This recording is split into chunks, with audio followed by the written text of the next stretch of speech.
Hello aspirants, welcome to unlock GS academy. चलिए start करते हैं जनवरी मंथ का 14 सेशन, जिसमें हम न्यूज़पेपर के एग्जाम ओरिएंटेड इंपॉर्टेंट न्यूज़ को मल्टीपल चॉइस क्वेश्चन के थ्रू कवर करते हैं। तो चलिए देख लेते हैं आज हम कौन से टॉपिक डिस्कस करने वाले हैं। प्रीवियस 96 टॉपिक हम प्रीवियस 13 सेशन में कवर करा चुके हैं, जिसका लिंक आपको डिस्क्रिप्शन में मिल जाएगा।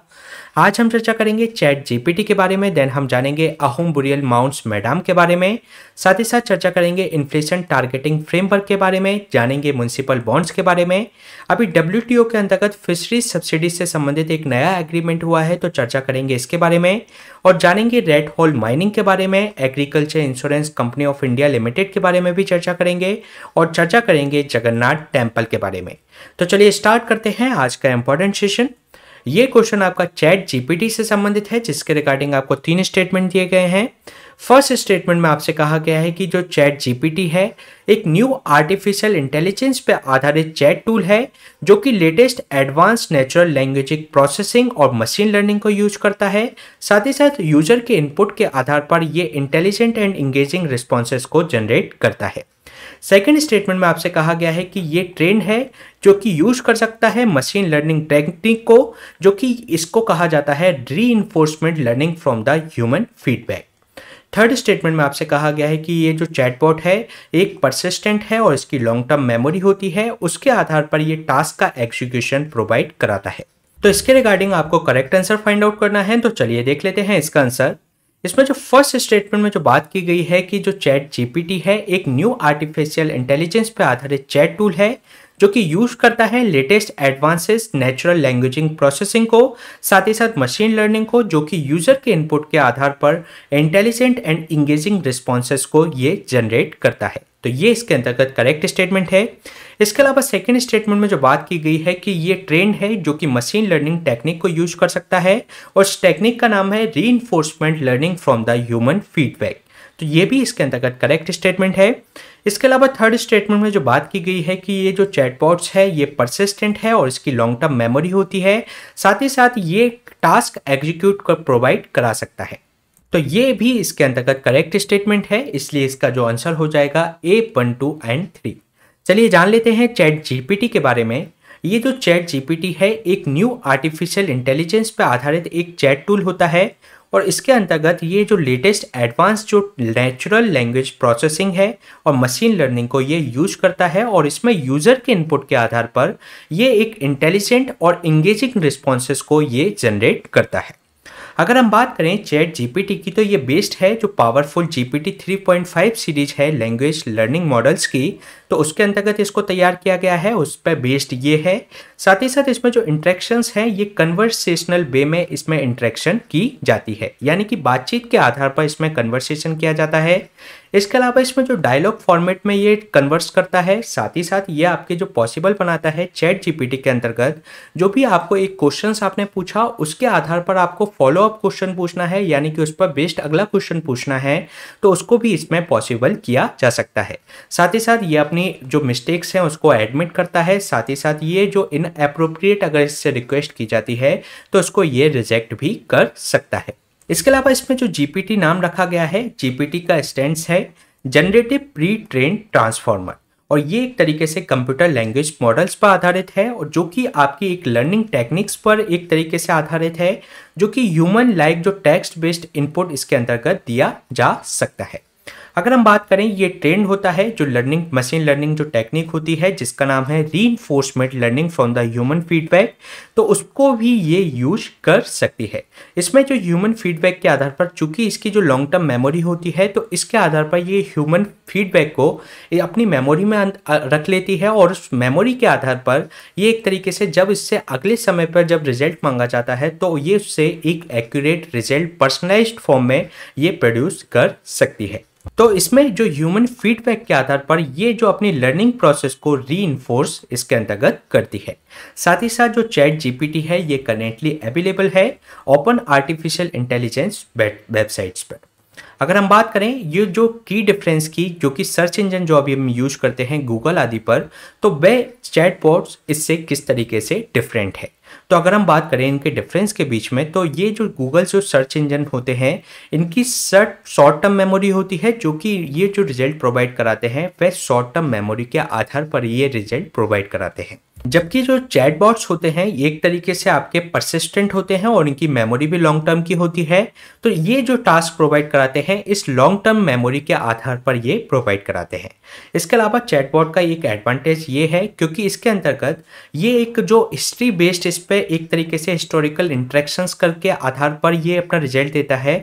तो इसका जो रिजल्ट आता है काफ़ी ज़्यादा एक्यूरेट रिजल्ट ये प्रोवाइड कराता है। साथ ही साथ इसमें जो पर्सन उसको यूज कर रहा होता है उसकी एक पर्सनलाइज्ड इन्फॉर्मेशन, क्योंकि इसमें हिस्टोरिकल इंटरेक्शन के आधार पर जो रिजल्ट प्रोवाइड कराया जाता है, तो ये पर्सनलाइज्ड इन्फॉर्मेशन भी इसके अंतर्गत प्रोवाइड करा सकता है, जिसके कारण से इसके जो रिजल्ट होते हैं काफ़ी ज़्यादा बेस्ट होते हैं।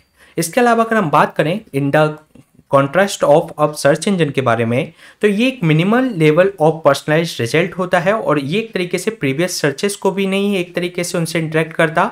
तो इसके जो रिजल्ट होते हैं वे एक तरीके से चैटबॉट से कम बेहतर होते हैं। इसके अलावा अगर हम इसके कंसर्न की बात करें, तो जिस तरीके से चैट जीपीटी है, तो ये एक तरीके से ऑटोमेशन कर देगा और ऑटोमेशन करने के कारण जो personalisation of malicious web pages इसके अंतर्गत बनाए जा सकते हैं। साथ ही साथ इसमें जो फिशिंग कैंपेन भी चलाया जा सकता है और ये एक तरीके से सोशल इंजीनियरिंग से संबंधित स्कैम्स भी इसके द्वारा किए जा सकते हैं। साथ ही साथ साइबर सिक्योरिटी का तो इससे साथ खतरा जुड़ा ही हुआ है और इसके अलावा ये इसके साथ में एक डिफ़िकल्टी ये है कि ये डिस्टिंग्विश नहीं कर पाता कि ये आर्टिफिशियल इंटेलिजेंस जनरेट कंटेंट है या किसी व्यक्ति का ओरिजिनल वर्क है। तो इसमें डिफरेंस करना इसमें मुश्किल होगा, तो इसके कारण से इसमें ये कंसर्न मौजूद है। तो ये क्वेश्चन हमने डिस्कस किया है चैट जीपीटी के बारे में। चलिए चलते हैं नेक्स्ट क्वेश्चन पे। नेक्स्ट क्वेश्चन है आपका अहोम बुरियल माउंट्स मैदाम से संबंधित, जिसके रिगार्डिंग आपको 3 स्टेटमेंट दिए गए हैं। फर्स्ट स्टेटमेंट में आपसे कहा गया है कि जो मैदाम्स हैं ये फाउंड होते हैं अपर आसाम के सभी डिस्ट्रिक्ट में। इसके अलावा जो चेरियोदो है जो कि फर्स्ट कैपिटल थी अहोम साम्राज्य की, तो उसके जो अहोम रॉयल्स के जो नेक्रोपोलिस हैं ये ऑलमोस्ट सभी रॉयल्स के जो नेक्रोपोलिस हैं वे यहाँ चेरियाडो में देखने को मिलेंगे। इसके अलावा सेकेंड स्टेटमेंट में आपसे कहा गया है कि ये जो आपके माउंट्स हैं इनके जो साइजेस हैं ये एक तरीके से मॉडेस्ट होते हैं केवल। इसके अलावा थर्ड स्टेटमेंट में जो बात की गई है इसके बनाने के लिए एक स्पेशल ऑफिसर इसमें अपॉइंट किया जाता था जिसका नाम था चांगरोंग पोखान, जो भी एक तरीके से रॉयल मैडम्स को भी इसमें तैयार किया जाता था। तो इसके रिगार्डिंग आपको करेक्ट आंसर फाइंड आउट करना है, तो चलिए देख लेते हैं इसका आंसर। इसमें जो फर्स्ट स्टेटमेंट में जो बात की गई है कि जो मैडम्स हैं ये फाउंड होते हैं अपर आसाम के सभी डिस्ट्रिक्ट में। साथ ही साथ जो चेरियाडो है ये आपका एक तरीके से फर्स्ट कैपिटल है अहोम साम्राज्य की, तो उसके अंतर्गत जो अहोम रॉयल्स के सारे जो नेक्रोपोलिस हैं लगभग सभी के, तो ये आपको यहाँ चेरियाडो में देखने को मिलेंगे। तो ये इसके अंतर्गत करेक्ट स्टेटमेंट है। इसके अलावा इसमें जो सेकंड स्टेटमेंट में कहा गया है कि ये इनके जो साइजेस हैं वे एक तरीके से वेरी मॉडेस्ट होते हैं, तो ये इसमें रॉन्ग स्टेटमेंट है क्योंकि ये मॉडेस्ट से लेकर आपके हेलॉक साइज के भी हो सकते हैं और ये उनके व्यक्ति का किस प्रकार का कद है, किस तरीके के उनके रिसोर्सेस थे, तो उसके आधार पर इन तरीके के माउंट्स को तैयार किया जाता था। तो इसके रिगार्डिंग ये इसमें स्टेटमेंट रॉन्ग हो जाएगा। इसके अलावा इनको बनाने के लिए एक स्पेशल ऑफिसर अपॉइंट किया जाता था जिसका नाम था चांगरोंग पोखान और ये एक तरीके से रॉयल मैडम्स को भी ये तैयार करता था। तो ये इसके अंतर्गत करेक्ट स्टेटमेंट है, इसलिए इसका जो आंसर हो जाएगा C 1 और 3 ओनली। चलिए जान लेते हैं अभी चर्चा में क्यों रहा जो अहोम बुरियल जो माउंट्स है जिसको मैडम्स कहा जाता है आसाम के अंतर्गत, ये यूनेस्को की वर्ल्ड हेरिटेज साइट्स में को इसमें दर्जा दिलवाने के लिए प्रोसेस अभी शुरू हुई है, तो इसी कारण से ये अभी चर्चा में रहा। साथ ही साथ अभी प्रेजेंटली अगर हम बात करें तो भारत में 40 यूनेस्को वर्ल्ड हेरिटेज साइट्स हैं जिसमें से 32 कल्चरल हैं यानी कि सांस्कृतिक है, लेकिन इसमें एक बात ध्यान रखना है कि नॉर्थ ईस्ट के अंतर्गत कोई भी कल्चरल आपकी वर्ल्ड हेरिटेज साइट्स मौजूद नहीं है। इसके अलावा 7 नेचुरल हैं और एक आपकी मिक्स टाइप की है जो कि आपकी कंचनजंगा जो आपकी साइट है वह मिक्स टाइप की इसके अंतर्गत वर्ल्ड हेरिटेज साइट है। अगर हम बात करें जो मैडम्स जो होते हैं एक तरीके से कब्र की तरह आप इनको मान सकते हैं, जो कि आपके अहोम किंग्स उनकी क्वींस के साथ ही साथ बाहर रहने वाले लोगों के इसके अंतर्गत ये मैडम्स बनाए जाते थे। हालांकि अगर मैडम्स की अगर हम बात करें तो ये अपर आसाम के सभी डिस्ट्रिक्ट में देखने को मिलते हैं, लेकिन जो अहोम रॉयल्स के जो आपको मैडम्स देखने को मिलेंगे वह आपके चेरियाडियो के अंतर्गत देखने को मिलेंगे, जो कि फर्स्ट कैपिटल थी अहोम साम्राज्य की। इसके अलावा जो मैडम्स हैं ये 3 मेजर फीचर्स रखते हैं। फर्स्ट, एक इसके अंतर्गत वॉल्ट होता है, यानी कि एक चैम्बर होता है जिसके अंतर्गत जो मरे हुए व्यक्ति के रिमेन्स इसके अंतर्गत रखे जाते हैं। इसके अलावा फिर इसको जो ढक दिया जाता है इस चैम्बर को एक हेमी स्पेरिकल अर्थन माउंट्स के द्वारा, और ये एक तरीके से इसमें एक ब्रिक स्ट्रक्चर भी उसके अंतर्गत शामिल किया जाता है। साथ ही साथ इसमें एक ऑक्टागोनल बाउंड्री होती है, एक तरीके की बॉल बना दी जाती है ऑक्टागोनल शेप में, और इसमें एक आर्क्ड गेट भी उसके अंतर्गत तैयार किया जाता है उसकी पश्चिमी साइड में। इसके अलावा ये इनका जो साइजेस हैं ये वेरी करते हैं, मॉडेस्ट से लेकर हिलॉक साइज के ये हो सकते हैं। और इसमें जो इनकी पावर जो भी इसमें जो बनने वाली जो कब्र है मरे हुए व्यक्ति की क्या पावर रही, क्या उनका स्टेटस था समाज में, क्या उनके रिसोर्सेस थे, तो उसके आधार पर इनको तैयार किया जाता है। और ये मॉडेस्ट से लेकर हिलॉक साइज के भी हो सकते हैं। और इसके बनाने के लिए एक स्पेशल ऑफिसर अपॉइंट किया जाता था जिसका नाम होता था चैंगरुंग फुखान, और ये एक तरीके से जो रॉयल मैडम्स होते थे उनको भी ये तैयार करता था। अगर हम बात करें अहोम किंग्स, तो इसमें उनके जो डेली यूजेस की जो वस्तुएं होती थी, डे टू डे में जो यूज करते थे, उनको भी उनके साथ में इसमें दफनाया जाता था। उनके खजाने को भी इसके अंतर्गत उनके साथ में दफनाया जाता था। इसके अलावा अगर हम बात करें अहोम डायनेस्टी की, तो जो अहोम किंगडम था ये स्टैब्लिश हुआ था 1228 में in the Brahmaputra valley of the Assam के अंतर्गत। और इसके अलावा अहोम किंगडम की जो रिटेन इसने सॉफ्टनेट थी, यानी कि इसकी संप्रभुता लगभग 600 साल तक रही, यानी कि इसने 600 साल आसाम पर राज किया। और ये जो किंगडम था ये फाउंड हुआ था, ये चोलुंग सुक्पा के द्वारा इसको फाउंड किया गया था 13th सेंचुरी के अंतर्गत। अगर हम बात करें अहोम ने इसके अंतर्गत तब तक राज किया जब तक कि ब्रिटिश ने इसको 1826 में ट्रीटी ऑफ यांडुबू के माध्यम से इसको अपने कब्जे में ले लिया था। तब तक ये जो अहोम किंगडम का शासन आसाम राज्य पर रहा था। अगर हम बात करें इनकी जो ब्रेवरी की अगर हम बात करें, तो जो अहोम जो औरंगजेब के समय पे भी, यानी मुगल एम्पायर के समय पे भी ये एक तरीके से इन्होंने अपने साम्राज्य को कायम रखा था। यही इनकी ब्रेवरी का प्रतीक है। इसके अलावा अगर हम इसके पॉलिटिकल सेटअप्स की बात करें, तो जो अहोम ने क्रिएट किए थे एक न्यू स्टेट्स, जो कि ओल्डर जो पॉलिटिकल सिस्टम था भूयंस का, लैंडलॉर्ड्स का, तो उसको सप्रेस करके इन्होंने नए स्टेट इसके अंतर्गत तैयार किए थे। इसके अलावा जो अहोम स्टेट था ये डिपेंडेंट था फोर्स लेबर पर, यानी कि फोर्स लेबर इसके अंतर्गत चलती थी, और जो फोर्स टू वर्क किया जाता था स्टेट के द्वारा, और इनको कहा जाता था पाइक्स, यानी कि जिन स्टेट के लिए ये वर्क किया जाता था उनको कहा जाता था पाइक्स। इसके अलावा इसमें जो सोसाइटी होती थी अहोम सोसाइटी, ये डिवाइडेड थी इनटू द क्लान्स, यानी कि खेल्स के रूप में, और जो खेल होते थे अक्सर इनको ये कंट्रोल करते थे सेवरल विलेजेस को। साथ ही साथ अगर हम बात करें जो अहोम्स थे ये वर्शिप करते थे इनके अपने जो ट्राइबल गॉड्स होते थे उनको, साथ ही साथ इन्होंने हिंदू रिलीजन्स को भी, साथ ही साथ आसामी लैंग्वेजेस को भी इन्होंने अपनाया था। अगर हम बात करें जो अहोम किंग थे ये कंप्लीटली इन्होंने ट्रेडिशनल और बिलीफ्स को इसके अंतर्गत गिव अप नहीं किया था, बल्कि इन्होंने एडॉप्ट कर लिया था हिंदुइज्म को। और साथ ही साथ इन्होंने जो inter marriage with the local also इन्होंने इंक्रीज किया, जिससे कि इनको जो आसामी जो कल्चर है वह एक तरीके से एसिमुलेट हो सके आसपास के समाज से। अगर हम बात करें इनके आर्ट एंड कल्चर की, तो इन्होंने पोइट्स और जो स्कॉलर्स होते थे उनको लैंड ग्रांट की जाती थी इनके द्वारा, उनको एक तरीके से थिएटर के द्वारा उनको इनकरेज किया जाता था। उनके जो इम्पोर्टेंट जो वर्क्स थे संस्कृत उनको ट्रांसलेट किया जाता था लोकल लैंग्वेजेस में, आसामी लैंग्वेजेस में। साथ ही साथ इनके जो हिस्टोरिकल जो वर्क्स थे जिनको आपको बुरुंजीस कहा जाता था, इनको रिटर्न किया जाता था first in the Ahom languages में, और देन इसको आसामीज में इसके अंतर्गत इसको ट्रांसलेट किया गया।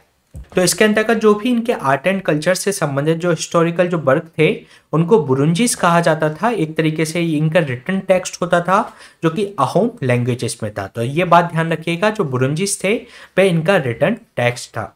इसके अलावा अगर हम बात करें एक लचित बोर्फुकान के बारे में, तो इसका एक महत्वपूर्ण योद्धा था अहोम साम्राज्य का। तो अगर हम उनके बारे में बात करें तो ये एक 24 नवंबर 1622 में इनका जन्म हुआ बोर्फुकान का, और ये एक तरीके से उनकी लीडरशिप के लिए जाने जाते हैं। और ये इन्होंने जो लीडरशिप अपनी दिखाई वह बैटल ऑफ सराय घाट के अंतर्गत दिखाई, जो कि 1671 में ये बैटल लड़ी गई थी। और ये जो बैटल थी वह इसके खिलाफ थी, जो कि मुगल फोर्सेस थी वह इनके साम्राज्य को हड़पने की कोशिश कर रही थी, एक कैप्चर करने की कोशिश कर रही थी आसाम को। तो उनके खिलाफ ये युद्ध लड़ा गया था बैटल ऑफ सराय घाट का। इसके अलावा ये जो बैटल ऑफ सराय घाट है ये बैंक ऑफ ब्रह्मपुत्रा पर लड़ी गई थी गुवाहाटी में इन 1671 में। साथ ही साथ ये कंसिडर किया जाता है one of the greatest naval battles के रूप में ऑन अ रिवर, और जो कि एक तरीके से विक्ट्री ऑफ अहोम साम्राज्य की मुगल्स पर ये एक तरीके से ये बताती है। साथ ही साथ ये एक इंस्पिरेशनल है, जो इंडिया का जो हमारे नेवल फोर्स है उसके लिए एक इंस्पिरेशनल है। साथ ही साथ ये एक तरीके से जिस तरीके से इन्होंने रिवाइटलाइज किया अपने इनलैंड वाटर ट्रांसपोर्ट को, तो उनके लिए भी एक इंस्पिरेशन दिया जाता है।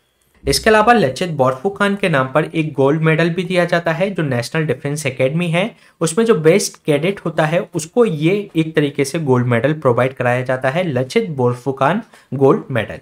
और ये जो मेडल है ये इंस्टीट्यूट किया गया था 1999 में, जो कि इंस्पायर करता है जो डिफेंस जो पर्सनल्स होते हैं, और जो इसमें जो बोर्फुकान्स का जो हीरोइज्म है जो उन्होंने सराय बैटल ऑफ सराय घाट में दिखाया था, तो उस तरीके के सेक्रीफाइस, उस तरीके के हीरोइज्म दिखाने के लिए ये हमारे जो कैडेट्स हैं उनको प्रेरित करते हैं। साथ ही साथ ये जो इनकी जो मृत्यु हुई वह 25 अप्रैल 1672 को इनकी मृत्यु हो गई थी। तो ये क्वेश्चन हमने डिस्कस किया आसाम के जो मैडम्स हैं उसके बारे में। चलिए चलते हैं नेक्स्ट क्वेश्चन पे। नेक्स्ट क्वेश्चन है आपका इन्फ्लेशन टारगेटिंग फ्रेमवर्क किससे संबंधित, जिसके रिगार्डिंग आपको 3 स्टेटमेंट दिए गए हैं। फर्स्ट स्टेटमेंट में आपसे कहा गया है कि जो इन्फ्लेशन टारगेटिंग है एक तरीके की टेक्निक है, जो कि एक तरीके से इन्फ्लेशन को कम करने के लिए इसको यूज किया जाता है टारगेटेड लेवल पे और विद इन द एक स्पेसिफिक टाइम हॉराइजन में। सेकेंड स्टेटमेंट में आपसे कहा गया है कि 2016 में पार्लियामेंट ने अमेंड किया था आरबीआई एक्ट 1934 को, जिससे कि ये एक तरीके से मॉनेटरी पॉलिसी को इसके अंतर्गत चेंज किया गया था, जिन्होंने इंट्रोड्यूस किया था इन्फ्लेशन टारगेटिंग फ्रेमवर्क को। थर्ड स्टेटमेंट में आपसे कहा गया है कि जब इंक्रीज किया जाता है में रेट को इंक्रीज किया जाता है इंटरेस्ट रेट को, तो एक तरीके से इन्फ्लेशन जो लेवल है वह इंक्रीज हो जाता है और इकोनॉमिक एक्टिविटी इसके अंतर्गत बढ़ जाती है। तो इसके रिगार्डिंग आपको करेक्ट आंसर फाइंड आउट करना है। तो चलिए देख लेते हैं इसका आंसर। इसमें जो फर्स्ट स्टेटमेंट में जो बात की गई है कि जो इन्फ्लेशन है ये जो टारगेट करता है एक तरीके की टेक्निक है कि स्पेसिफिक टाइम हॉराइजन में जो इन्फ्लेशन लेवल है उसको कम किया जा सके, तो ये इसके अंतर्गत करेक्ट स्टेटमेंट है। इसके अलावा सेकंड स्टेटमेंट में जो बात की गई है कि 2016 में पार्लियामेंट ने अमेंड किया था आरबीआई एक्ट 1934 को, उन्होंने अमेंड किया था एक तरीके से मॉनेटरी पॉलिसी को, जिसके अंतर्गत इन्होंने इंट्रोड्यूस किया था इन्फ्लेशन टारगेटिंग फ्रेमवर्क को, तो ये इसके अंतर्गत करेक्ट स्टेटमेंट है। इसके अलावा थर्ड स्टेटमेंट में जो बात की गई है कि इंक्रीजिंग इंटरेस्ट रेट, यानी कि यहाँ पर जो रेट की बात की गई है वह इंटरेस्ट रेट की बात की गई है, तो इंक्रीजिंग जो इंटरेस्ट रेट होता है एक तरीके से इंक्रीज कर देता है इन्फ्लेशन लेवल को, साथ ही साथ जिसके कारण से ये किसके कारण से होता है कि ये इकोनॉमिक एक्टिविटी इसके द्वारा बढ़ जाती है। तो इसके अंतर्गत ये रॉन्ग स्टेटमेंट है, क्योंकि जब भी हम इंटरेस्ट रेट इसके अंतर्गत बढ़ाते हैं तो उससे एक तरीके से लोग बाग इसमें ज़्यादा लोन लेने लगते हैं, जिसके कारण से मार्केट में पैसा ज़्यादा हो जाता है, जिससे इन्फ्लेशन इसके अंतर्गत इंक्रीज हो जाती है। और ये किसके कारण होता है, मार्केट में पैसा आ जाने के कारण इकोनॉमिक एक्टिविटी बढ़ने लगती है, जिसके कारण से इन्फ्लेशन भी इसके अंतर्गत बढ़ जाता है। तो ये कब होता है, जब आप इन्फ्लेशन रेट को कम कर देते हैं तब इंक्रीज करता है इन्फ्लेशन और इकोनॉमिक एक्टिविटी को। तो जब आप यहाँ पे डिक्रीज करेंगे रेट को तब आपकी इंक्रीज होगी इन्फ्लेशन लेवल। तो ये इसके अंतर्गत रॉन्ग स्टेटमेंट है, इसलिए इसका जो आंसर हो जाएगा 1 and 2 ओनली। चलिए जान लेते हैं इसके बारे में। जो इसमें इन्फ्लेशन टारगेटिंग की जो बात की गई है, इसमें जो आईएमएफ के एक पेपर रिलीज किया गया जिसके अंतर्गत उन्होंने कहा गया कि जो इन्फ्लेशन टारगेटिंग है वह एक तरीके से ना तो जरूरी है और ना ही एक तरीके से पर्याप्त है कि प्राइस इसके द्वारा कंट्रोल की जा सके। इसके द्वारा पेपर ने सजेस्ट किया है कि जो कुछ कंट्रीज हैं जो कि टारगेट करती हैं उनने एक तरीके से जो इम्प्रूव आउटकम्स हैं वे एक तरीके से इसके अंतर्गत नहीं देखे गए। जो मोस्ट ऑफ द कंट्री हैं जो लिमिटेड एक तरीके से इम्पैक्ट हुआ है इस फ्रेमवर्क का, तो इसके बारे में इन्होंने सजेस्ट किया है। अगर हम बात करें इन्फ्लेशन टारगेटिंग की, तो ये एक तरीके की टेक्निक होती है जिसमें स्पेसिफिक टाइम हॉराइजन के अंतर्गत जो एक तरीके से इन्फ्लेशन को कंट्रोल करने का इसमें प्रयास किया जाता है। यानी कि इसमें इन्फ्लेशन को कंट्रोल करने का प्रयास उसके द्वारा किया जाता है एक स्पेसिफिक टाइम हॉराइजन में। अगर हम बात करें, ये कंट्रोल करती है इन्फ्लेशन लेवल को, और इसके अंतर्गत या तो आप इंक्रीज कर सकते हैं इंटरेस्ट रेट को या डिक्रीज कर सकते हैं इंटरेस्ट रेट को, तो उसके माध्यम से इकोनॉमिक एक्टिविटी के आधार पर इसको कंट्रोल किया जाता है। जैसे कि अगर हम बात करें, अगर हम इंटरेस्ट रेट को इसके अंतर्गत इंक्रीज कर देते हैं, तो इसके कारण से मार्केट में जो ऋण लेते हैं यानी कि जो लोन लेते हैं, तो उसकी कॉस्ट इसके अंतर्गत बढ़ जाएगी, जिसके कारण से लोग इसमें इंटरेस्ट लेना यानी कि इसके अंतर्गत जो लोन लेना इसमें कम कर देंगे, जिससे मार्केट में इसमें पैसे की कमी हो जाएगी, जिसके कारण से इन्फ्लेशन इसके अंतर्गत कंट्रोल हो जाएगी। तो इसके अंतर्गत जैसे कि इंटरेस्ट रेट बढ़ता है तो लोग बाग कम लोन लेंगे, लोन कम लेने के कारण मार्केट में मनी जो सप्लाई है वह कम हो जाएगी, उसके एवज में वस्तुओं की सप्लाई सेम रहेगी, तो इसके कारण से इन्फ्लेशन इसके अंतर्गत कंट्रोल हो जाती है। इसके अलावा अगर हम बात करें डिक्रीज करते हैं अगर इंटरेस्ट रेट को, तो इसके कारण से जो लोन लेना लोगों के लिए सस्ता हो जाएगा, तो जिसके कारण से ज़्यादा वह लोन लेने लगेंगे, जिसके कारण से मार्केट के अंतर्गत मनी सप्लाई जो होगी वह इसके अंतर्गत बढ़ जाएगी, जिसके कारण से जो कि वस्तुओं की जो आवक है वह सेम रह रही है, लेकिन इसमें जो मनी सप्लाई है वह बढ़ गई है, तो जिसके कारण से इन्फ्लेशन भी इसके अंतर्गत बढ़ जाएगी। तो इस प्रकार से इन्फ्लेशन टारगेटिंग फ्रेमवर्क के माध्यम से इसमें इन्फ्लेशन को मार्केट के अंतर्गत कंट्रोल किया जाता है। अगर हम बात करें इसकी इंपॉर्टेंस की, तो एक जो इन्फ्लेशन जो टारगेटिंग होती है एक तरीके से मोर ट्रांसपेरेंट होती है, मोर अकाउंटेबल होती है, साथ ही साथ पॉलिसी मेकिंग बनाना भी इसके अंतर्गत आसान होता है।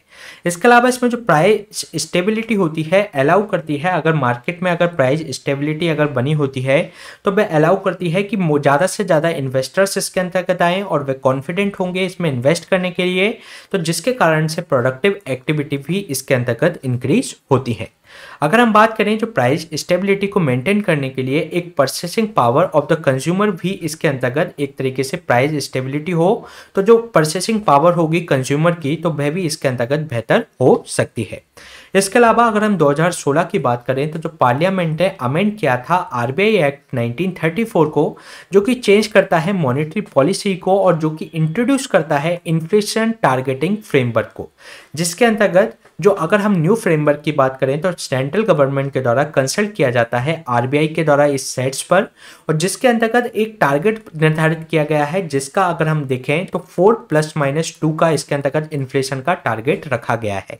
यानी कि इसमें जो मैक्सिमम जो लिमिट हो सकती है वह 6% की लिमिट हो सकती है, जो कि अपर टॉलरेंस लिमिट है, और जो लोअर टॉलरेंस जो लिमिट है वह आपकी इसके अंतर्गत 2% तक की हो सकती है। और इसी तरीके के एक तरीके से बैंड निर्धारित किया गया है इसके अंतर्गत, जो कि 2 से 6% तक हो सकता है, और इसी बैंड को अभी रिवाइज कर दिया गया है और हर 5 साल में इसको रिवाइज किया जाता है। मार्च 2021 में जो एग्जिस्टिंग जो टारगेट्स हैं हमारे 4+-2 के, तो उसी टारगेट को अगले 5 वर्षों के लिए बढ़ा दिया गया है। तो ये क्वेश्चन हमने डिस्कस किया इन्फ्लेशन टारगेटिंग फ्रेमवर्क के बारे में। चलिए चलते हैं नेक्स्ट क्वेश्चन पे। नेक्स्ट क्वेश्चन आपका म्युनिसिपल बॉन्ड से संबंधित है, जिसके रिगार्डिंग आपको 3 स्टेटमेंट दिए गए हैं।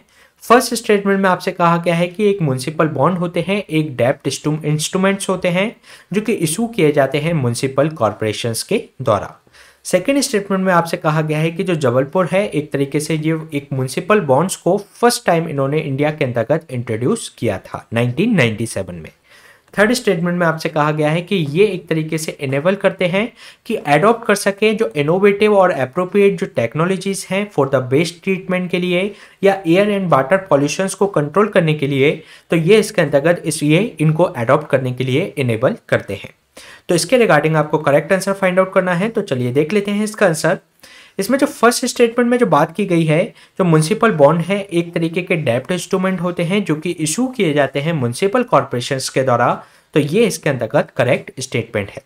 इसके अलावा सेकेंड स्टेटमेंट में जो बात की गई है कि जबलपुर एक तरीके से फर्स्ट म्युनिसिपल बॉन्ड्स इसने फर्स्ट टाइम इसने इंट्रोड्यूस किया था इंडिया के अंतर्गत 1997 में। तो ये रॉन्ग स्टेटमेंट है, क्योंकि ये एक जबलपुर नहीं बल्कि बेंगलुरु के द्वारा एक तरीके फर्स्ट टाइम में इसको जो म्युनिसिपल बॉन्ड्स था फर्स्ट टाइम इंडिया के अंतर्गत इंट्रोड्यूस किया गया था। इसके अलावा थर्ड स्टेटमेंट में जो बात की गई है कि ये जो म्युनिसिपल बॉन्ड्स होते हैं एक तरीके से एडॉप्ट करने के लिए जो इनोवेटिव आपके एप्रोप्रिएट जो टेक्नोलॉजीज हैं बेस्ड ट्रीटमेंट्स के लिए या एयर एंड वाटर पॉल्यूशंस को कंट्रोल करने के लिए, तो ये इसके लिए एक तरीके से इनोवेटिव को एडॉप्ट करने के लिए एक बेहतर एक जरिया प्रोवाइड कराते हैं। तो ये इसके अंतर्गत करेक्ट स्टेटमेंट है, इसलिए इसका जो आंसर हो जाएगा 1 and 3 ओनली। चलिए जान लेते हैं इसके बारे में जो सेबी के द्वारा लॉन्च किया गया है information database on the municipal bonds के बारे में। अगर हम बात करें, ये जो डेटाबेस होगा कंटेन करेगा wide range of the information in the form of statistic के फॉर्म में ये होगा, साथ ही साथ रेगुलेशन और सर्कुलर्स के फॉर्म में इस म्युनिसिपल बॉन्ड्स की इसके अंतर्गत इंफॉर्मेशन रखी जाएगी, जिसको इशू किया जाएगा सेबी के द्वारा। और इसमें जो इन्फॉर्मेशन है ये ऑब्टेन होगी बाय द इशुअर्स, जो म्युनिसिपल बॉन्ड मार्केट्स के अंतर्गत जो इशुअर्स है उसकी इन्फॉर्मेशन इसके अंतर्गत होगी। अगर हम बात करें एक म्युनिसिपल बॉन्ड्स की, तो जो भी म्युनिसिपल कॉर्पोरेशंस हैं उनको अगर इसमें लोन की आवश्यकता होती है यानी कि फंड की आवश्यकता होती है, तो वह एक तरीके से धारक के लिए इन्वेस्टर्स के लिए तो ये एक बॉन्ड रिलीज कर देती है और इस बॉन्ड्स की इसमें एक इंटरेस्ट रेट रखा जाता है और उनकी एक तरीके से टेन्योर इसमें फिक्स किया जाता है। उस टेन्योर के आधार पर इसमें इन्वेस्टर इन्वेस्ट करते हैं और उस इन्वेस्टमेंट के आधार पर जो म्युनिसिपल कॉर्पोरेशंस हैं इसकी जो गतिविधियां हैं जैसे कि वेस्ट ट्रीटमेंट करना है या जो आपकी एयर एंड वाटर पॉल्यूशंस को इनको टैकल करना है, तो इस तरीके के लिए ये अपना फंड इसमें यूज कर सकते हैं। तो यानी कि जो म्युनिसिपल बॉन्ड्स होते हैं एक तरीके के डेब्ट इंस्ट्रूमेंट्स होते हैं जो कि इशू किए जाते हैं म्युनिसिपल कॉर्पोरेशन के द्वारा। और इसमें जो फर्स्ट टाइम जो किया गया था वह बेंगलुरु के द्वारा किया गया था म्युनिसिपल बॉन्ड्स को release first time in India 1997 के अंतर्गत। अगर हम बात करें म्युनिसिपल बॉन्ड्स की जरूरत क्यों है, क्योंकि जो म्युनिसिपल जो हमारे जो लोकल है वे एक तरीके से स्टेट के फंड पर निर्भर करते हैं, तो इसके लिए अगर उनको 100 पर आपको उनको फंड की आवश्यकता है तो उसके अंतर्गत उनको जरूरत पड़ती है, जिसके कारण से ये एक तरीके से बेटर अर्बन इंफ्रास्ट्रक्चर दे सकते हैं, greater flow of financial resources होंगे लोकल गवर्नमेंट के पास इसके माध्यम से। इसके अलावा एक रिड्यूस डिपेंडेंसीज जो आपकी स्टेट गवर्नमेंट पर रहनी पड़ती है वह इससे कम हो सकती है। साथ ही साथ ये एक तरीके से एडॉप्ट कर सकेंगे क्योंकि इनका ये स्वयं का फंड होगा, तो ये एडॉप्ट कर सकेंगे एक इनोवेटिव एंड एप्रोप्रिएट टेक्नोलॉजी को जो कि आपके बेस्ट ट्रीटमेंट के लिए आप यूज कर सकते हैं या एयर एंड वाटर पॉल्यूशंस के लिए इनको यूज किया जा सकता है। तो इस तरीके की जो एनवायरमेंटल समस्या हैं उनको टैकल करने के लिए इनको यूज किया जा सकता है। इसके अलावा अगर हम बात करें इसमें जो कंस्ट्रेंट्स आते हैं वह यही आते हैं कि जो एक तरीके से इन पे जो इन्वेस्टर बेस है वह काफ़ी कम देखने को मिलता है। इसके अलावा इनकी जो इंस्टीट्यूशनल कैपेबिलिटीज़ हैं वह भी इसके अंतर्गत कम है। इसके अलावा लोकल जो गवर्नेंस है उसके अंतर्गत एक बेहतर तरीके के गवर्नेंस की आवश्यकता है कि इन फंड को किस तरीके से बेहतर तरीके से यूटिलाइज किया जा सके। इसके अलावा अगर हम बात करें दो तरीके के म्युनिसिपल बॉन्ड्स होते हैं। फर्स्ट होता है जनरल ऑब्लिगेशन बॉन्ड, ये एक तरीके से जो सिविक जो अमेनिटीज हैं जैसे कि हमारी जो ज़रूरतें हैं सिविल समाज की उसके अंतर्गत जैसे कि वाटर सैनिटेशन जो गार्बेज जो डिस्पोजल है उसके लिए इनका इस फंड का यूज किया जाता है। इसके अलावा एक तरीके के रेवेन्यू बॉन्ड्स भी होते हैं जो कि स्पेसिफिक पर्पज जैसे कि कंस्ट्रक्शंस और टोल रोड्स या टोल ब्रिज के लिए इनको बनाया जाता है। तो इस तरीके के दो आपके जनरल ऑब्लिगेशन बॉन्ड और रेवेन्यू बॉन्ड इसके अंतर्गत रिलीज किए जा सकते हैं। तो ये क्वेश्चन हमने डिस्कस किया म्युनिसिपल बॉन्ड से संबंधित। चलिए चलते हैं नेक्स्ट क्वेश्चन पे। नेक्स्ट क्वेश्चन है ये आपका कि जिसमें आपसे पूछा गया है कि किस ऐसी कौन सी कंट्री है जो कि फर्स्ट कंट्री बन गई है जिसने एक new agreement of fisheries subsidies को इसके अंतर्गत एडॉप्ट किया है। तो इसके अंतर्गत आपको 4 ऑप्शन दिए गए हैं, इंडिया, स्विट्जरलैंड, जर्मनी या फ्रांस। तो चलिए जान लेते हैं इसके बारे में। जो कि स्विट्जरलैंड एक फर्स्ट कंट्री है जो कि WTO मेंबर के अंतर्गत है, जो कि इसने फॉर्मली एक्सेप्ट कर लिया है new agreement on the fisheries subsidies को। अगर हम बात करें इसके बारे में तो जो स्विट्जरलैंड एक फर्स्ट WTO मेंबर बन गया है जिसने फॉर्मली एक्सेप्ट किया है new agreement of fisheries subsidies को। ये जो एक तरीके से जो एग्रीमेंट है ये एक न्यू बाइंडिंग और मल्टीलेटरल रूल्स है जो कि कर्व करता है जो हार्मफुल सब्सिडीज दी जाती है कंट्रीज के द्वारा उसको ये रोकने का प्रयास करता है। इसके अलावा इसका जो की फैक्टर्स है ये है कि बायोडिस्पार्ट जो डिप्लीशन हो रहा है वर्ल्ड के जो फिश स्टॉक का उसको रोका जा सके, क्योंकि more than a third of the अगर हम बात करें तो जो वर्ल्ड स्टॉक है वह एक तरीके से फिश का वह एक जो बायोलॉजिकली अनसस्टेनेबल लेवल पर ये एक तरीके से चल रहा है, तो उसको ही कंट्रोल करने के लिए एग्रीमेंट लाया गया है। अगर हम बात करें ये फर्स्ट WTO एग्रीमेंट है जो कि फोकस करता है एनवायरनमेंट पे। इसके अलावा ये अगर जो WTO जब से अस्तित्व में आया है तो उसके बाद इस तरीके का ये सेकंड एग्रीमेंट है। इसके अलावा अगर हम बात करें इसको अडॉप्ट किया गया था जो 12th मिनिस्ट्रियल जो कॉन्फ्रेंस हुई थी जिनेवा के अंतर्गत जून 2022 में, तो उसमें इसको अडॉप्ट किया गया था। और इसका जो एक्सेप्टेंस है तब ये अस्तित्व में आएगा जब इसमें 2/3 ऑफ द WTO मेंबर इसमें के अंतर्गत इस एग्रीमेंट के अंतर्गत शामिल हो जाएंगे। इसके अलावा अगर हम बात करें इस फीचर्स की तो इसके अंतर्गत जो प्रोवाइड करता है सब्सिडीज टू द इलीगल या अनरिपोर्टेड या अनरेगुलेटेड जो फिशिंग की जाती है उसको रोकने के लिए। इसके अलावा बैन करता है जो सब्सिडीज दी जाती है फॉर द फिशिंग या ओवर फिश स्टॉक के लिए। और इसके अलावा जो फिशिंग और अनरेगुलेटेड हाई सीज के अंतर्गत जो फिशिंग की जाती है उसके लिए गवर्नमेंट के द्वारा जो सब्सिडी प्रोवाइड कराई जाती है उसको कर्व करने का इसके अंतर्गत प्रयास किया जाता है। इसके अलावा इसमें जो डेवलपिंग और जो लीस्ट डेवलप कंट्रीज की जो जरूरतें हैं उसको फाइंड आउट करने का प्रयास किया गया है। साथ ही साथ इस्टेब्लिश किया जाएगा एक फंड जो कि प्रोवाइड कराएगा इनको टेक्निकल और जो असिस्टेंस और कैपेसिटी बिल्डिंग के लिए इनको असिस्टेंस प्रोवाइड कराया जाएगा। तो और इसके अंतर्गत जो एग्रीमेंट को बेहतर तरीके से इम्प्लीमेंट करने के लिए भी इस फंड का उपयोग किया जाएगा। रिसेंटली जो यूरोपियन यूनियन है उसने 1 मिलियन जो यूरो का इसके लिए इसके तरीके से इसमें फंड प्रोवाइड कराया है। इसके अलावा इसमें कोई भी इस तरीके का प्रोविजन नहीं होगा जो कि WTO मेंबर हैं जो कि आपकी सब्सिडी प्रोवाइड कराते हैं इसकी बेसल्स के लिए या ऑपरेटर्स के लिए, तो इस पे इस तरीके का कोई भी प्रोविजन नहीं लगाया गया है। इसके अलावा ऐसा कोई प्रोविजन इसके अंतर्गत ये भी नहीं है कि वह जो बायोलॉजिकल रूप से सस्टेनेबल लेवल पर अगर कोई कंट्री अपने रीबिल्ड करने का स्टॉक को रीबिल्ड करने का प्रयास कर रही है इन द सस्टेनेबल लेवल पर, तो उसके लिए अगर वह सब्सिडी प्रोवाइड करा रही है तो उसको भी रोकने का उसको भी प्रोवाइड इसके अंतर्गत नहीं किया गया है। इसके अलावा इसमें जो इंडिया के स्टैंड की बात करें तो जो WTO मेंबर है जो कि इसने एक ह्यूज सब्सिडी पास्ट में दी है। इंडिया का कहना यह है कि जो पास्ट में कई कंट्री के द्वारा जो ह्यूज सब्सिडी प्रोवाइड कराई गई है अपने यहाँ के फिशर्स को या अन्य जो एग्रीकल्चर सेक्टर में, तो उनको पहले इसके अंतर्गत उनकी रिस्पॉन्सिबिलिटी इसके अंतर्गत ज़्यादा बनती है।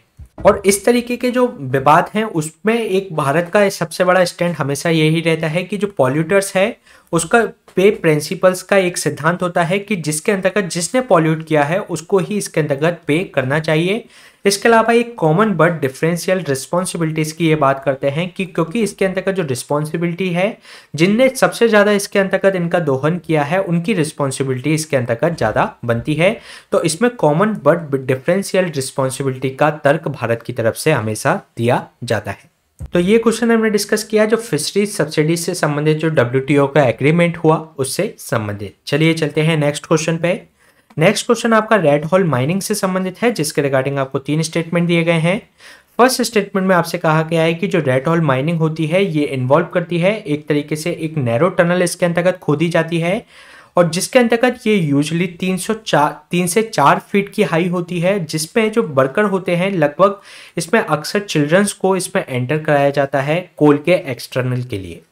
सेकेंड स्टेटमेंट में आपसे कहा गया है कि ये जो मोस्टली प्रैक्टिस की जाती है आसाम के अंतर्गत, क्योंकि इसमें जो कोल का जो यहाँ पर जो फाउंड होता है काफ़ी एक पतलेपन के इसमें जो एक खदानें हैं वे काफ़ी थिन है यानी कि काफ़ी पतली खदानें हैं, इसके कारण से यहाँ पर इसका यूज किया जाता है। इसके अलावा थर्ड स्टेटमेंट में जो बात की गई है कि इसका जो रेड होल माइनिंग का जो इम्पैक्ट है वो ऑन द वाटर रिसोर्सेज पे पड़ता है और कई रिवर्स यहाँ पर जो है वे एक तरीके से एसिडिक हो गई हैं। तो इसके रिगार्डिंग आपको करेक्ट आंसर फाइंड आउट करना है। तो चलिए देख लेते हैं इसका आंसर। इसमें जो फर्स्ट स्टेटमेंट में जो बात की गई है कि जो रेड होल माइनिंग है ये इन्वॉल्व करता है एक नैरो टनल इसके अंतर्गत बनाया जाता है और जो कि लगभग 3 से 4 फीट हाई होता है और इसके अंतर्गत अक्सर जो चिल्ड्रन इसके अंतर्गत वर्कर के रूप में वर्क करते हैं और जो एक्सट्रैक्ट करते हैं इन खदानों से कोल को। तो ये इसके अंतर्गत करेक्ट स्टेटमेंट है। इसके अलावा सेकंड स्टेटमेंट में जो बात की गई है कि ये मोस्टली ये प्रैक्टिस की जाती है आसाम के अंतर्गत, क्योंकि यहाँ पे जो कोल की जो खदानें हैं वह काफ़ी ज़्यादा पतली हैं यानी कि थिन है। तो ये रॉन्ग स्टेटमेंट है, क्योंकि ये आसाम के अंतर्गत नहीं बल्कि मेघालय के अंतर्गत इनको परफॉर्म यहाँ पर किया जाता है। तो ये इसके अंतर्गत रॉन्ग स्टेटमेंट है। थर्ड स्टेटमेंट में जो बात की गई है कि इसका जो इम्पैक्ट हुआ है रेड होल माइनिंग का, इसने जो वाटर रिसोर्सेस हैं उसको एक तरीके से जो रिवर है उसको एसिडिक बना दिया है। तो ये इसके अंतर्गत करेक्ट स्टेटमेंट है, इसलिए इसका जो आंसर हो जाएगा 1 और 3 ओनली। चलिए जान लेते हैं इसके बारे में। अभी हाई कोर्ट के द्वारा एक अपॉइंट कर दी गई है एक कमेटी को, जो कि एक तरीके से जो मेघालय गवर्नमेंट ने जो एस्टिमेट किया है कि कोल एक्सट्रैक्ट किया गया था बिफोर द एनजीटी के जो बैन लगाया गया था रेड होल माइनिंग पर अप्रैल 2014 से पहले, तो उसके कॉस्ट को एस्टिमेट करने के लिए एक कमेटी अपॉइंट की गई है हाई कोर्ट के द्वारा। इसके अलावा अगर हम बात करें रेड होल माइनिंग की, तो ये इन्वॉल्व करती है इसमें एक तरीके से वेरी स्मॉल टनल को इसमें खोदा जाता है और ये यूजुअली 3 से 4 फीट की हाई होती है, जिसके अंतर्गत अक्सर बच्चे इसके अंतर्गत वर्क करते हैं और जो कि एक्सट्रैक्ट करते हैं कोल को। अगर हम बात करें एनजीटी के द्वारा 2014 में इस पर बैन लगा दिया गया था ऑन द ग्राउंड, कि इन्होंने ग्राउंड दिया था कि जो अनसाइंटिफिक और अनसेफ है ये इस तरीके से वर्कर के लिए, और एनजीटी के द्वारा लगाए गए इस बैन को जो मेघालयन गवर्नमेंट के द्वारा इसको चैलेंज किया गया सुप्रीम कोर्ट के अंतर्गत। साथ ही साथ अगर हम बात करें अकॉर्डिंग टू द अवेलेबल जो गवर्नमेंट डाटा के अनुसार, मेघालय टोटल कॉस्ट जो रिजर्व है वो 640 मिलियन टन का है, और मोस्ट ऑफ विच जो कि माइन जो किया जाता है वह अनसाइंटिफिकली वे में इसको इसके अंतर्गत माइन किया जाता है इन कोल खदानों से। इसके अलावा अगर हम बात करें जो कोल है ये एक्सट्रीमली थिन होता है एक तरीके से मेघालय के अंतर्गत, और इसमें कोई अदर मेथड नहीं है कि इसको इस कोल खदानों से निकाला जा सके without the red hole mining.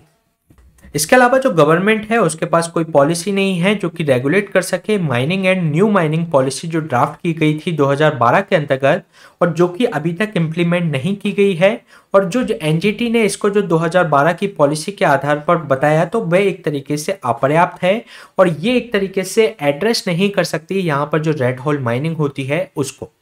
इसके अलावा अगर हम बात करें इसके जो इम्पैक्ट क्या हुए हैं रेड होल माइनिंग के, तो इसके कुछ इम्पैक्ट देखने को मिले हैं, जो कि इसके आसपास जो भी रेड होल माइनिंग के आसपास जो भी रिवर्स हैं वह जैसे कि स्पेशली जैंतिया हिल्स में आपको देखने को मिलेंगी, तो ये एक तरीके से एसिडिक नेचर की हो गई हैं।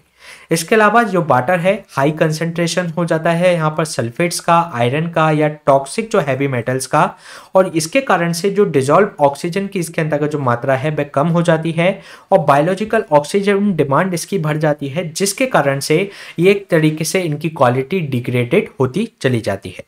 साथ ही साथ इसमें जो रोड साइड जो डंपिंग होती है कोल की, वह मेजर सोर्स है air, water and soil pollution का।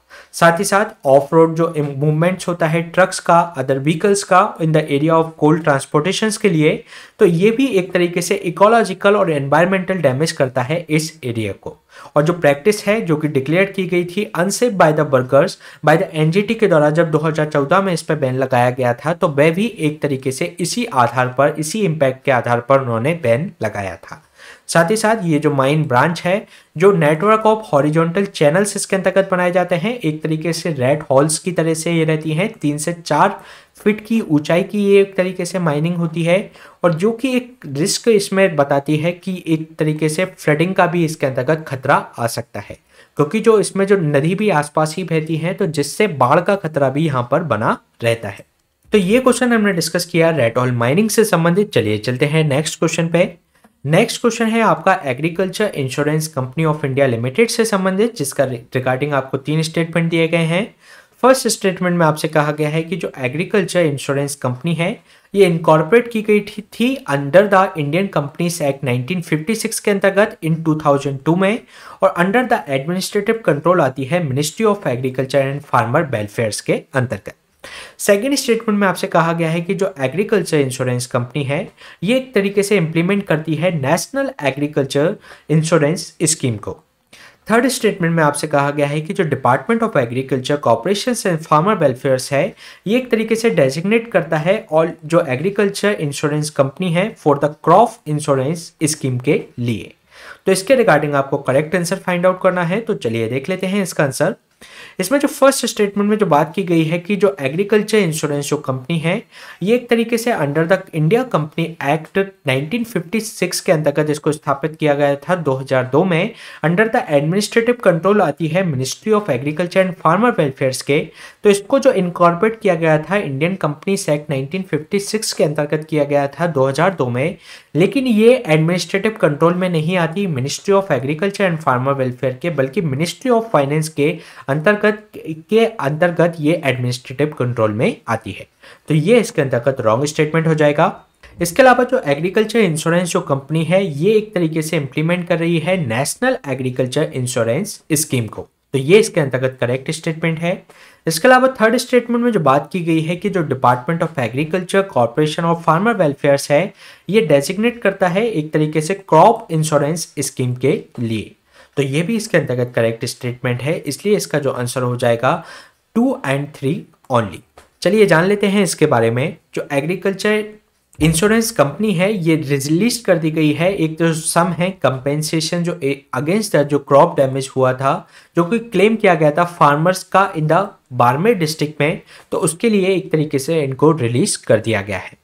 अगर हम बात करें जो एग्रीकल्चर इंश्योरेंस जो कंपनी है, ये इनकॉर्पोरेट की गई थी इंडिया कंपनी एक्ट 1956 के अंतर्गत 2002 में, और ये एडमिनिस्ट्रेटिव कंट्रोल आती है मिनिस्ट्री ऑफ फाइनेंस के अंतर्गत।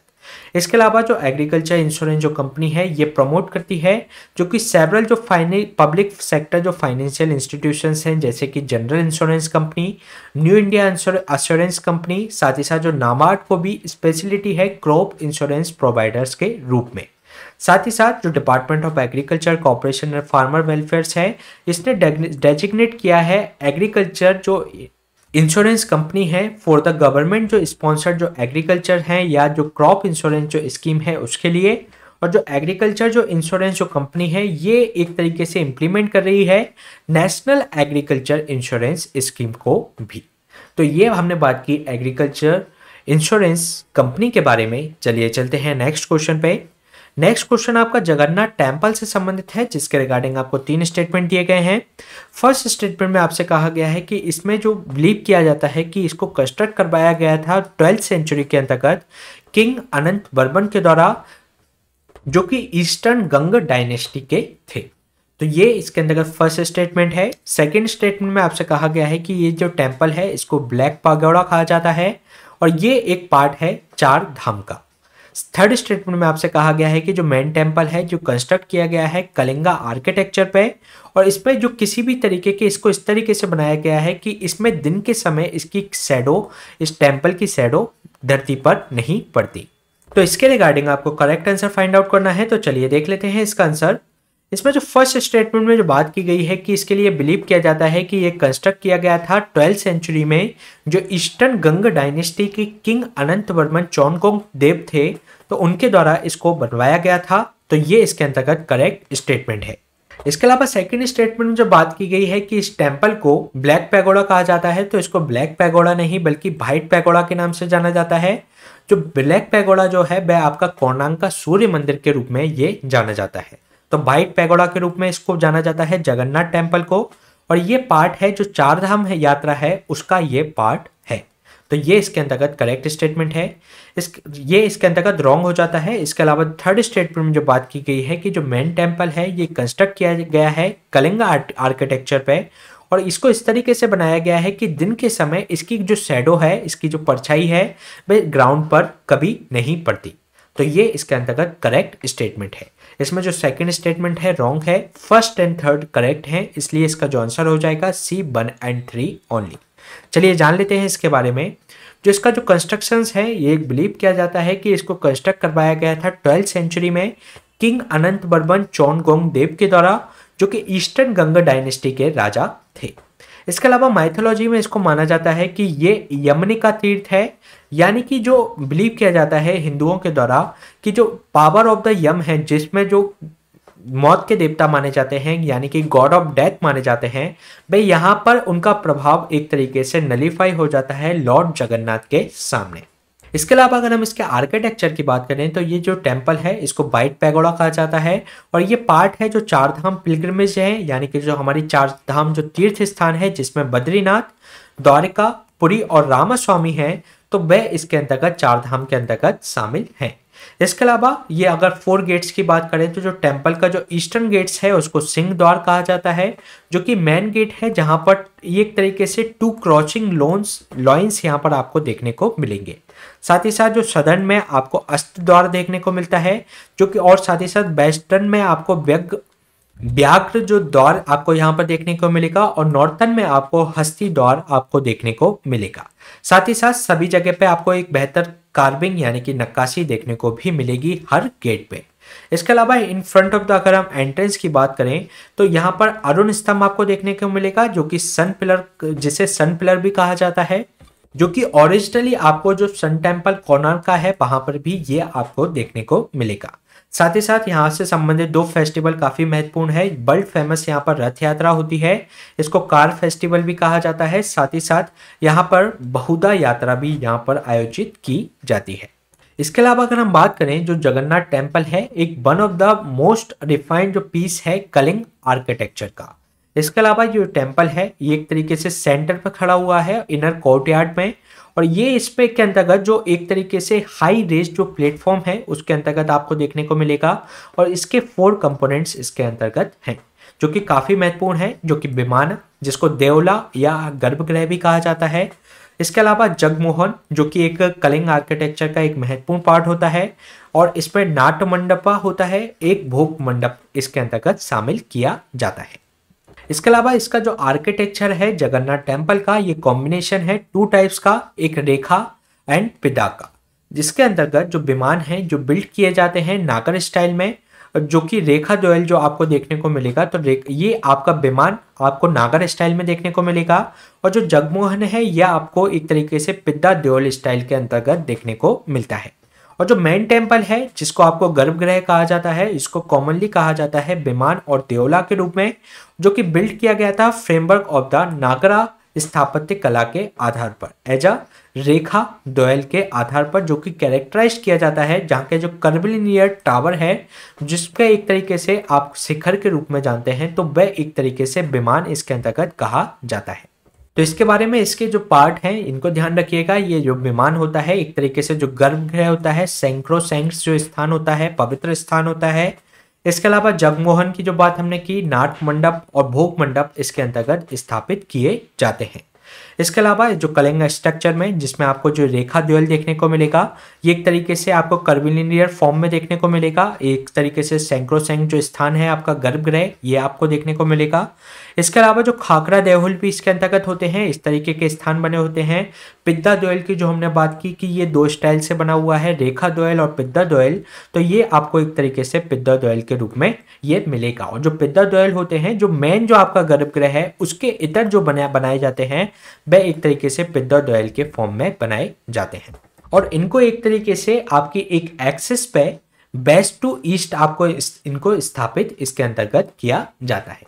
तो ये क्वेश्चन हमने डिस्कस किया जगन्नाथ टेम्पल के बारे में। इसी तरीके के सेशन हम आपके बीच में लाते रहेंगे। आप हमसे इस टेलीग्राम चैनल से भी जुड़ सकते हैं। Please stay tuned and subscribe the unlock GS academy. Thank you.